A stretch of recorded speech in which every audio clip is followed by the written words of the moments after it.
The boys are back in town as the Predators gear up for one final haul of the regular season.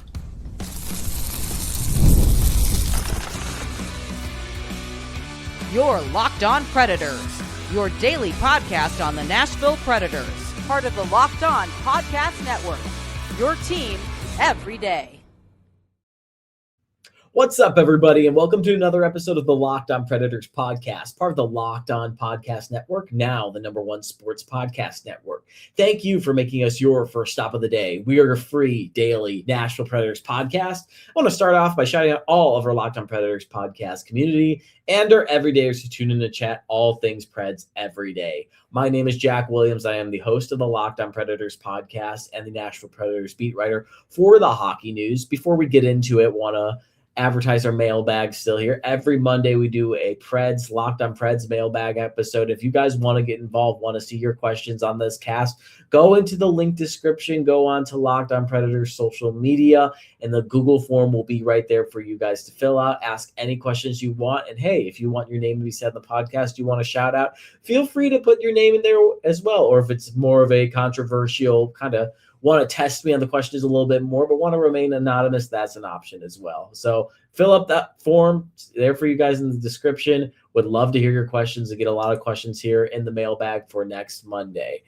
So let's get into it right now. The Predators are nearing the return of the play after the Olympic break. The games ended on Sunday, and now we're kind of in a little bit of a lull throughout this week before play picks up again on Wednesday and Thursday, where we're seeing the Preds start coming back into town on Thursday against the Chicago Blackhawks. The Olympic guys are slowly filling back in. Filip, Forsberg, and Josi return to Nashville for the first time since the Olympics. You see Saros and Erik Haula will be returning to Nashville, I believe, on Wednesday as they played in the bronze medal game. They got one more game than they got two more games, than Josi, and then they got one more game than Forsberg. So they've been a little delayed there, but they'll be coming in later, and the whole team will be coming to fruition again. But the speed that the Predators do things, they don't slow down on anything right now. As soon as everything opened up, they began to make moves. And the biggest move that we've seen so far, and I think things are going to continue progressing as we go,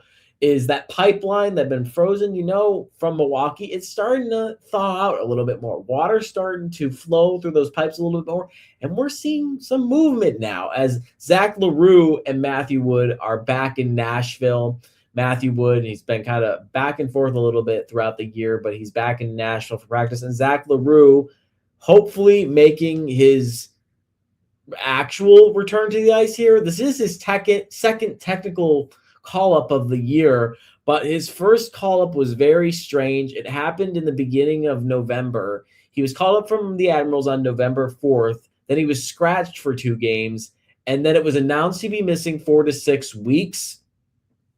So he came up, was scratched, and then he was immediately announced that he had an elongated injury.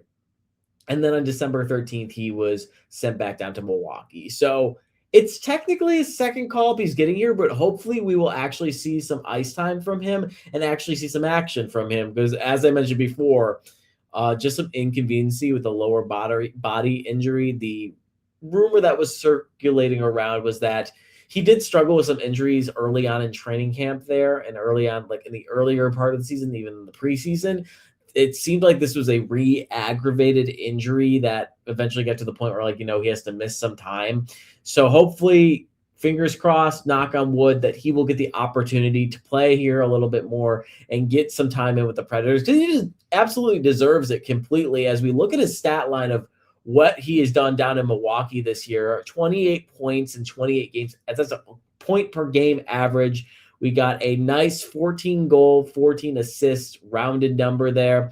And it's Zach LaRue. So he's going to get involved in being just an aggressor, being chippy, and just not afraid to hit anybody and not being afraid to take a hit. And he's going to stand up for himself and his teammates. Absolutely. He has 65 penalty minutes this year. He had a notable 4-point performance this season in a 7-3 Admirals win over the Manitoba Moose on January 8th. 4 points in that game, 1 goal, 3 assists. And then another stat line that jumped out, he had 28 penalty minutes in a 5-3 win over the Rockford Ice Hogs on January 27th. Now, Reed Schaefer did talk a little bit about this and why the Admirals have been kind of stereotypically what you would think minor league teams are, just teams of that fight a lot.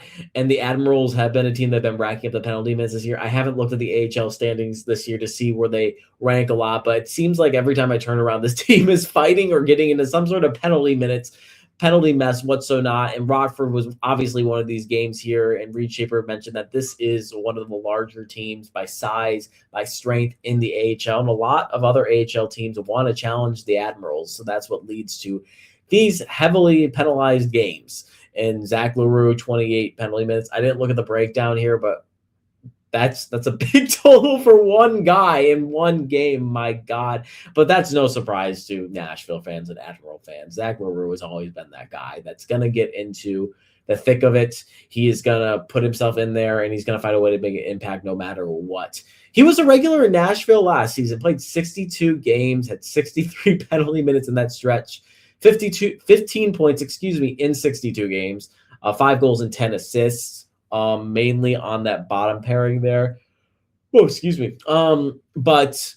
it's going to be interesting to see the growth that he has made coming into the setup here in Nashville now. And just, it seems like he's tapped into an offensive part of his game a little bit more, and see if that maturity has grown to where is he going to present that more on the fourth line, and being what the Predators have needed in the bottom six lately, of just needing the scoring push, needing a guy that's going to put the puck in the net.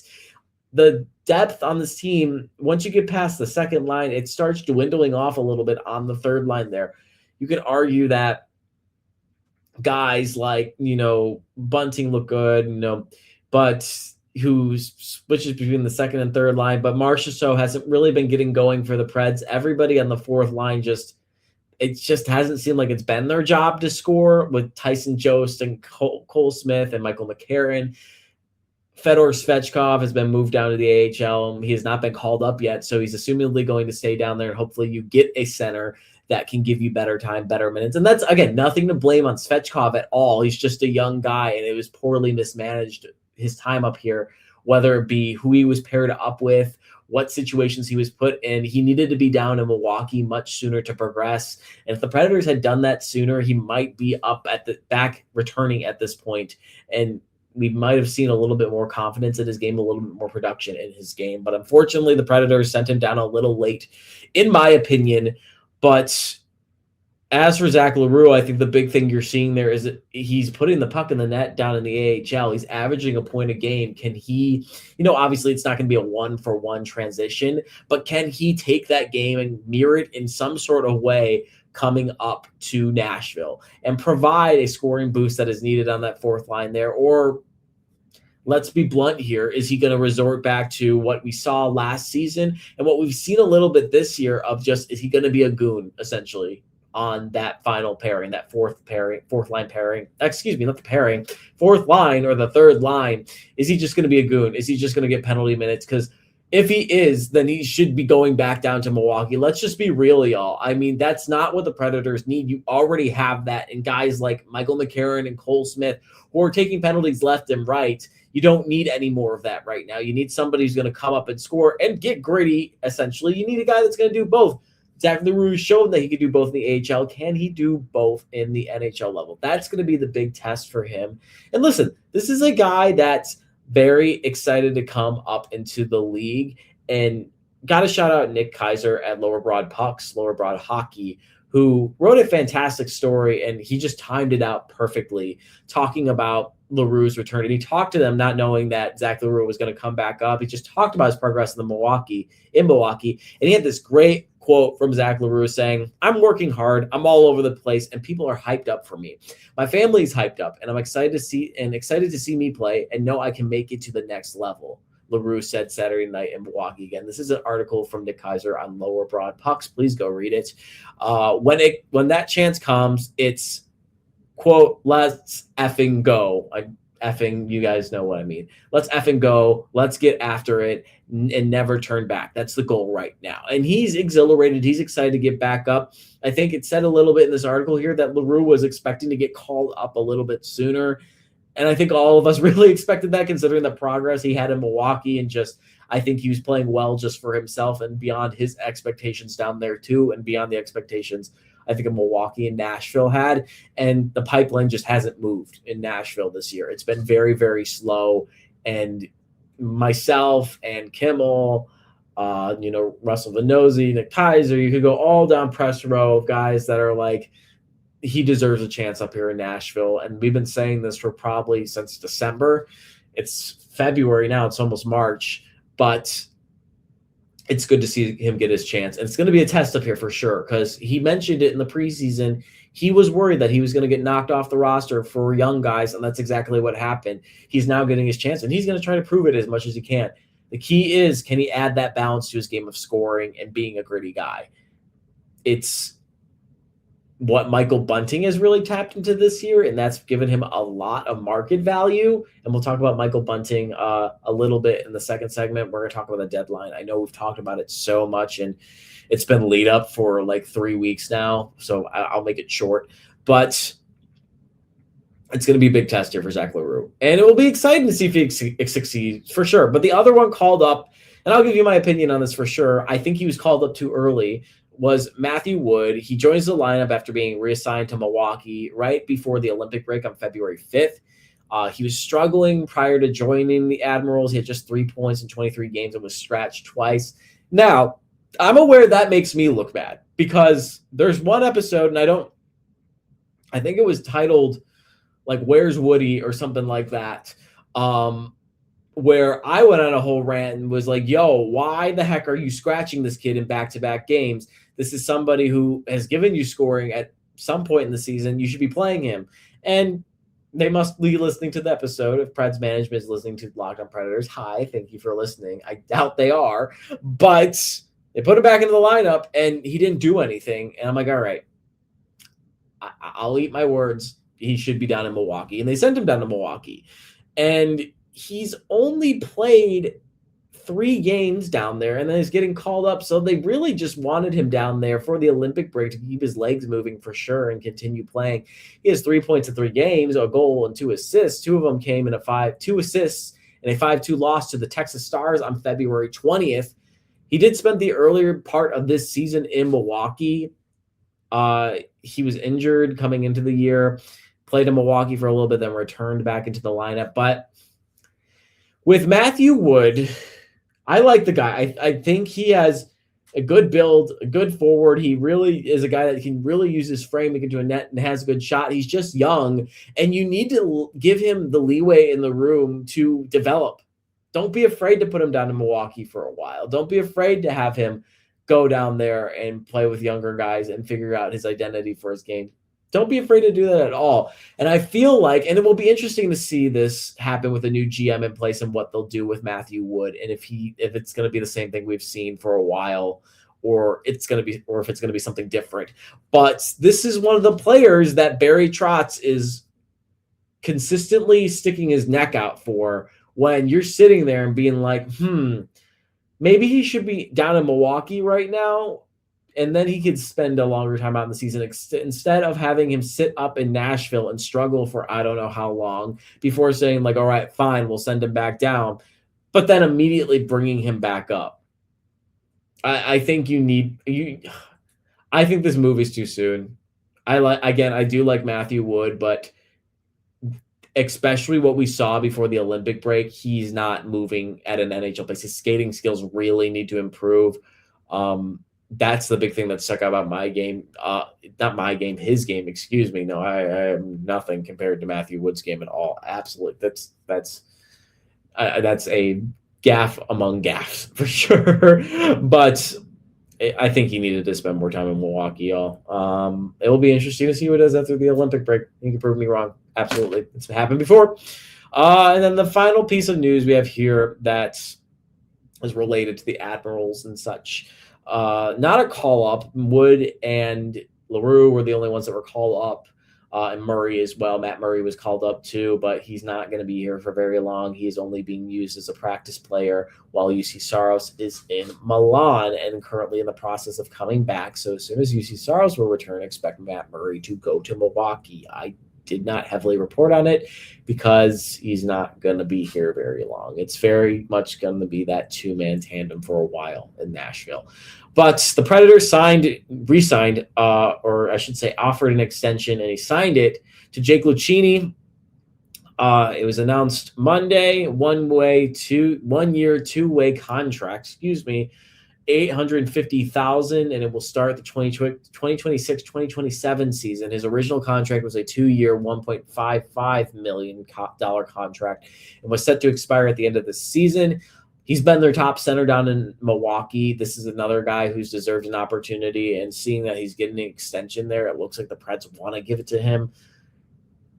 I mean, I just had an epiphany moment here. Maybe he could be the guy that you want to test in the bottom six with the centers. You have McCarron down there, but with Svechkov in Milwaukee, maybe you could try running Luchini in there, and that maybe moving McCarron up to the third line. I don't know. As I'm saying, it doesn't sound great, but the extension shows that they do want him in Nashville eventually, and that could come next season when this extension is in place, or it could come soon. Who knows? But it shows that the Predators like him and want to keep him.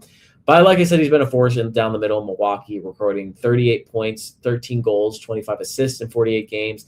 And the big part of it is he logged a low 17 penalty minutes on 48 games. That's massive when we're talking about this Milwaukee Admirals team. But it's good to see him get an extension. This is a guy that I've been vouching for a little bit too, not as much as Ryan Ufko, but I think that will change after the trade deadline. I think Ryan Ufko will get his chance eventually after the trade deadline, but we'll see. But when we come back, we will talk a little bit about the trade deadline. I know we've talked about it to a ear-bleeding amount, and I'm tired of talking about it too until some action goes into play or we have something new to talk about it with.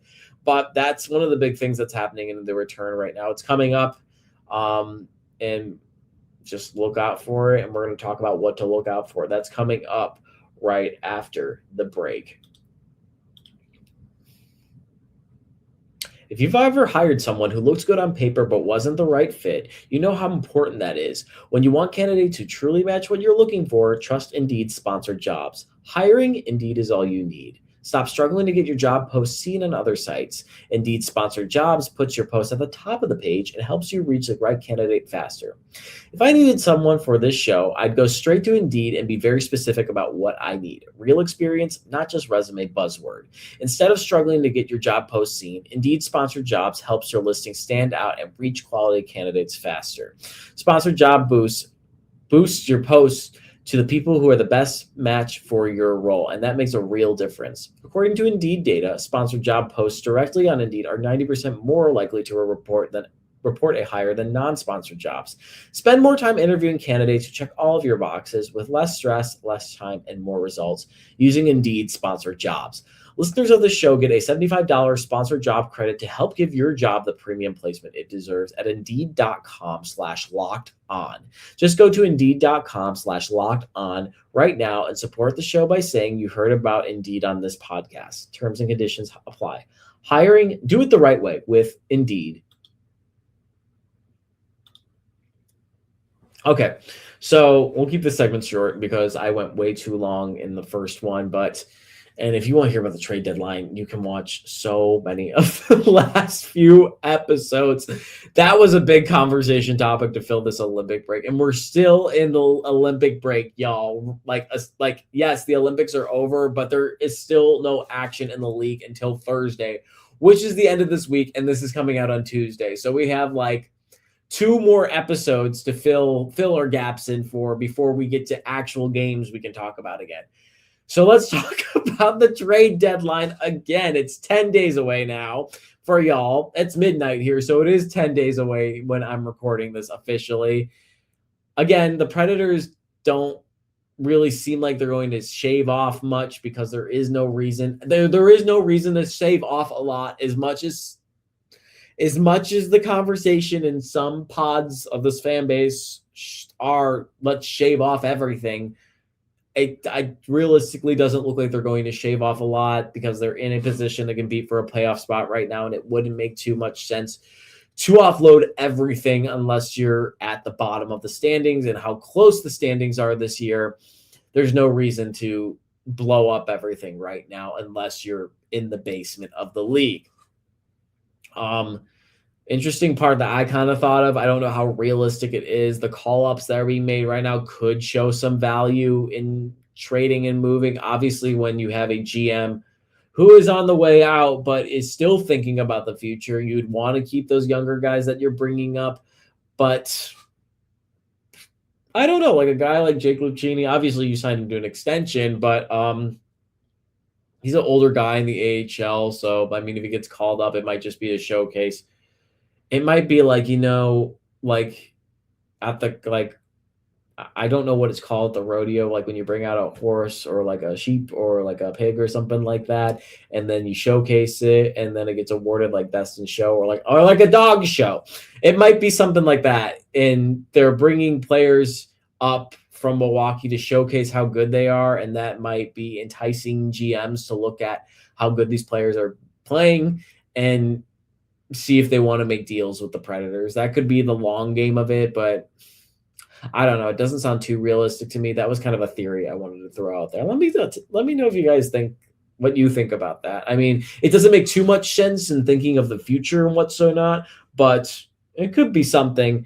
But the names to remember, and we'll run through this quickly: Michael Bunting, Michael McCarron, Erik Haula, and Nick Blankenburg are the guys, in my opinion, who are going to be most on that radar when it comes to the trade deadline, just because you have all different value in these guys that you can get stuff for, and you're not getting rid of players that are just playing awful right now, and you're not getting rid of players that are dominating right now.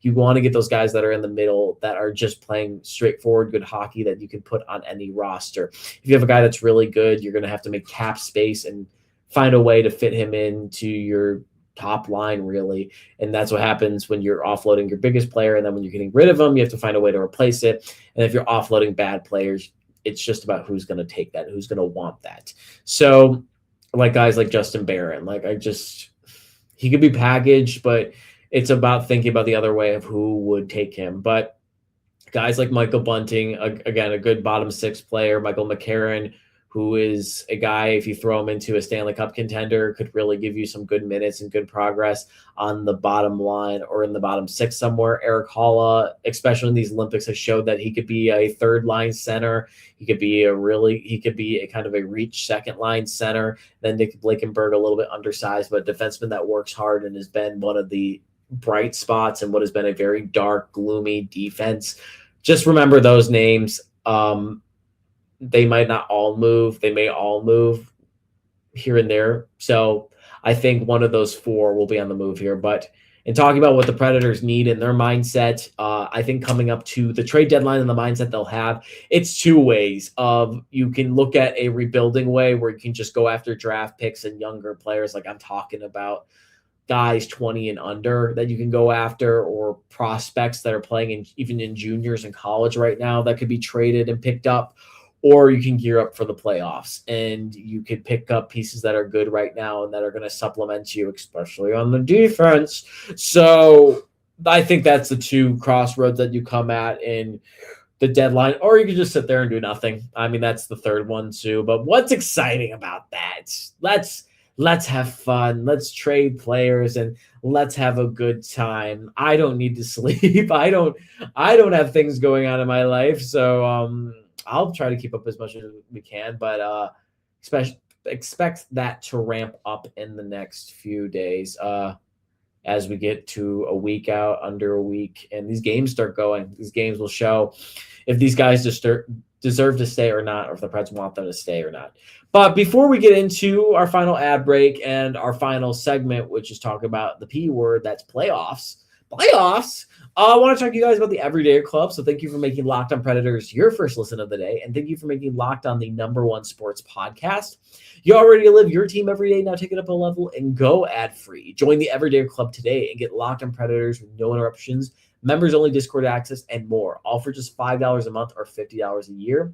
Go to lockedonpredators.supercast.com or check the link in the show notes to learn more.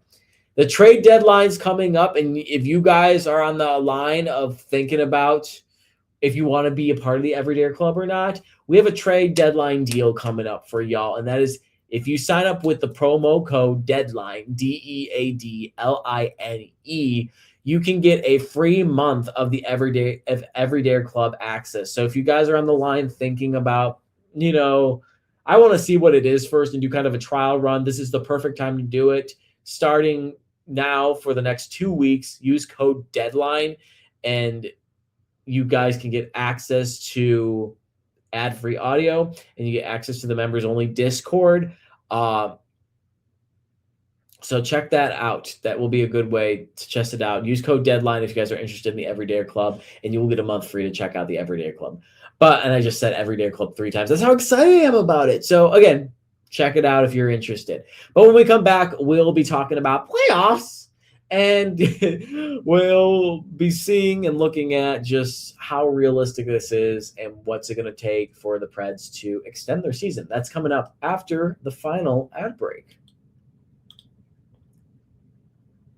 Cold days, packed schedules, and big goals. That's winter. And when there's not a lot of time to cook, eating can feel like another thing to do on the to-do list. That's where Factor comes in. Factor makes healthy eating easy with fully prepared meals designed by dietitians and crafted by chefs, so you can eat well without the planning, prepping, or cooking.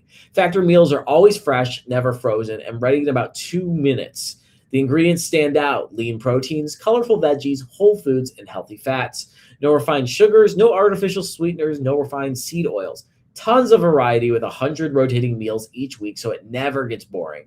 Options like high protein, calorie smart Mediterranean diet, GLP-1 support, and even new Muscle Pro collection for strength and recovery. Perfect for busy weeks when you still want meals that support your goals without the stress. Head to factormeals.com/LockedOnNHL50 off and use code LockedOnNHL50 off to get 50% off and a free breakfast for a year.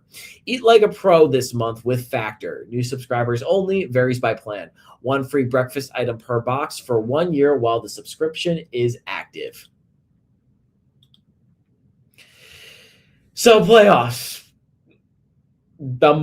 If it's not, the trade deadline is just getting fatiguing right now. This is exhausting to talk about in the playoffs, because we've been talking about them since New Year's. We are going on. I think I've used this analogy, and Dad add another one to the list. And this analogy and this photo of the Mr. Krabs with the bell, give it up for day whatever, and ringing it. And if you don't know what I'm talking about, please look it up because I sound crazy right now. It's Mr. Krabs from SpongeBob, and he looks all crazy and he's ringing a bell. It's like day 53, give it up for day 53. And that's how I feel talking about the playoffs, because this team has been in playoff position since January 29th, 31st. It was around that Vegas game there. I think it was the 31st. Excuse me, not January, December 31st. So we're going even further. We're approaching 2 months of how long they've been in this position after running up the basement stairs of the basement of the NHL. And they've been here forever because they just can't string enough wins together to get into the wild card position. They've been sitting out there like Forrest Gump eating a box of chocolates, y'all. There's been no movement. I feel like I'm hearing the lifelong story of the Predators and waiting for them to get over this hump at the doorstep, waiting for the bus at the bus stop. I don't know. It's driving me crazy, as you guys can tell. They are at 59 points, which is 4 points out, which is now on the end of, okay, you're teetering away from it. And the closest I think they've been is 1. They've been as close as 1 point. And they're chasing the same teams. And I'm so tired of talking about the Pacific Division. I don't care if Utah's in the Central Division. That's Pacific land over there. And it didn't make sense that Arizona was in the Central Division. And I don't know what's central about Colorado, but let's put everybody in the same Central Division. Anyway, 59 points, 4 points out. In front of them with 1 point, and they are 3 points out, is the Los Angeles Kings. 4 points. The line to meet the final wild card is the Anaheim Ducks with 63 points, and then the Utah Mammoth with 64 points in wild card 1. And then in front of Utah with 64, 65 points is Seattle in the Pacific Division. The Central Division gap's a lot bigger, but Anaheim is trying to jump. Who did I just say? Jump Seattle. But it's been interesting because it's been the perfect storm of, and maybe they just need to stay patient. I'm not a very patient person, so I'm not good about patience and all that. But and maybe it's just about patience because the Sharks had a really bad losing streak right before the Olympic break, and that gave the Predators a little bit of leverage to move forward. At the same time, the Predators were giving up leads like they were, I don't even know what. They were giving up leads like they were a cross-country runner with a cramp. A leading cross-country runner with a cramp. I don't know. And they were battling back in a lot of them, and some of them they finished off, some of them they didn't, some of them they lost in overtime. The comeback, I can't get on the comeback trail right now. We're already at a half hour. But the Sharks gave them some leverage, and if the Predators played a little bit better, I think they would have been a lot closer and maybe would have been in a playoff spot. The Kings were really iffy for a stretch, but they've seemed to put some stuff together. The Ducks were really bad for a while, and it didn't look like they were going to recover. They've seemingly recovered and moved themselves into the final wild card position. And then Utah was bad for a bit. They've seemingly found the grounding. The Predators have just been Gen Z slang here. They've just been mid. They've been mid since the end of December. They've been mid. They've won enough to be here, but they have not won enough to get in. So they need to find a way to be elite. They need to find a way to be better. You need to string a good, healthy win streak together. I'm not talking about like back-to-back wins or 3. I'm talking like 4 or 5 at least. If you rip off 8, then you're in a really good position. And that's a big ask, but you need to win. And I know all this is easier said than done. And we're going to see in a second just how hard this is going to be. But 4 or 5 would be hardy. That would be really, really good for this team. They need to rip off a really good win streak because we haven't seen it this year. And yeah, we saw it in January with the whole, it was December, I think, where I saw the whole, win 2, lose 1, win 2, lose 1, lose 2, win 2. Like that gets you to, it's good, but it gets you to 500. So you go like this, you go like this, then you go like this, then you go like this, and you go like this. For your audio listeners, I'm moving one hand up and I'm moving the other, and then they're just equating to each other. And you're just going to be at 500, and that's not going to get you into the playoffs. It's going to be a hard task from here on out. They have 25 games left. 11 are at home. 14 are on the road. That includes a 6-game road trip from March 29th to April 9th, and then a 5-game road trip from March 7th to 17th. It's going to be hard to do this, and they're going to have to be road warriors. They're going to have to get it done on the road. It's going to be fatiguing. It's going to be difficult. But if they want this, they're going to have to show that they want it bad, because you have 3 more away games than you do home games. And I can tell you now, the way it's structured right now, I think you have 3 in a row to end the regular season. But from here on out, end of February into March, you're getting like 2 max in a row and these large road trips in between. It's going to be difficult, and it's going to really show the grind and want of this team because they are running out of time. They are completely running out of time to get into a playoff position. This whole 500 comeback, whatever it is, identity needs to stop right now, and they need to find consistency. Bad. They need consistency, period. They need the consistency to win. They need the consistency to find the goals. You need to mirror that competition, that sense of compete, I just said, and what you did to beat the Avalanche and the Oilers. You need to meet that every game because those were the 2 best games, in my opinion, they played this year. They get ahead to start the game. And you know what? The Oilers and Avalanche might meet them. They take a step ahead. They might meet them, and it gets to a point where you let your opponent slip up and you continue just pacing. Stay up on a pace, play consistent hockey, and you'll win. Just stick to your plan, stick to the game plan. Let your opponent make their own mistakes, and you'll end up winning. And can you tell plays back because I'm getting on these rants again? But that's what you need. Let your opponent slip up and just play straightforward hockey. Keep things stable as much as you can. yes, the comebacks are fun. It's great. It's exciting to have that arena bumping and just taking the energy there. But that's just not the way to do it. And it's not going to get you in the playoffs. And yes, it's good that there's the belief there, but that's just not what this team needs to get to the playoffs.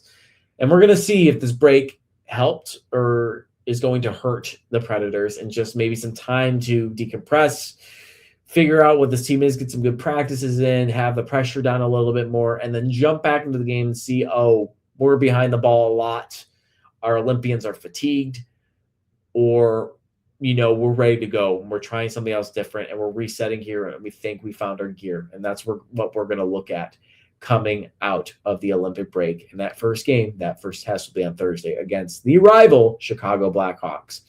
That's all I got for y'all today. Thank you for joining me for another episode of the Locked On Predators podcast. If you're interested in all my ramblings and what's going on in my life, I am at Jack G. Williams on Twitter/X.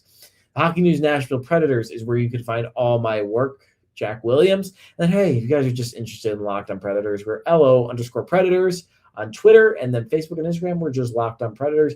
Finally, Every Dare Club, get ad-free audio, members-only Discord access, $5 a month, $50 a year. And if you guys just want to test it out, see how it is, and really get a feel for it for no cost at all, code DEADLINE, that will be used, and you can get 1 month free of Every Dare Club access. Again, very grateful for y'all, very thankful for y'all, very much love these conversations. Days like these, personally, it was a difficult day for myself, and sometimes it can be hard. I'll be real with you, it's been a difficult year for me. But I'm grateful that I have this podcast. Y'all, sometimes it gets a little hard to come on for a whole half hour and think of stuff to talk about. But, I really enjoy the aspect of just jumping on here and getting to talk hockey with y'all, because it's something I love. It's something you guys love. And I'm happy we're able to bond over it and talk about it. And it makes me grateful. It makes me thankful. So not to get too sappy there, but just want to reiterate that the whole thankful thing isn't just part of the script here. I am thankful for you guys. I am grateful for you guys. If you guys are still hanging out here and haven't stopped listening yet, but grateful, thankful, love our conversations. And I'll see you tomorrow for another episode of the Locked On Predators podcast.